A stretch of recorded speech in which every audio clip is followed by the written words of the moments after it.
Prezident administrasiyasının sabiq rəhbəri Ramiz Mehdiyevlə bağlı daha bir xəbər rezonans doğurub.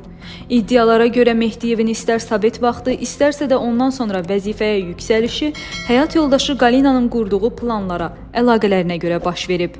Qalina Mehdiyevanın erməni qarışığı və Rus agenti olması ehtimallar arasındadır.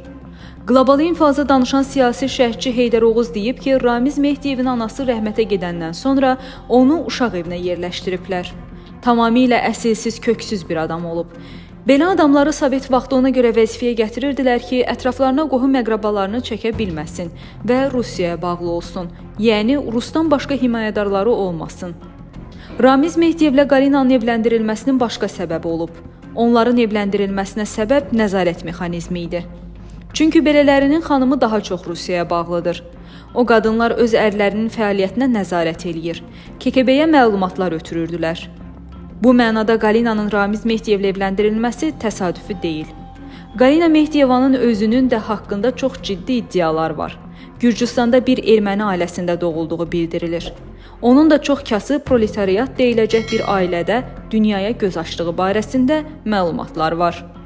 Qalinanın Ramiz Mehdiyevdən əvvəl qeyri-rəsmi evliliyinin olduğu, hətta nikahdan kənar bir uşaq da dünyaya gətirdiyi iddia edilir. Statın sonu. Əziz izləyicilər, xəbərlərdən məlumat almaq üçün kanalımıza abunə ola bilərsiniz.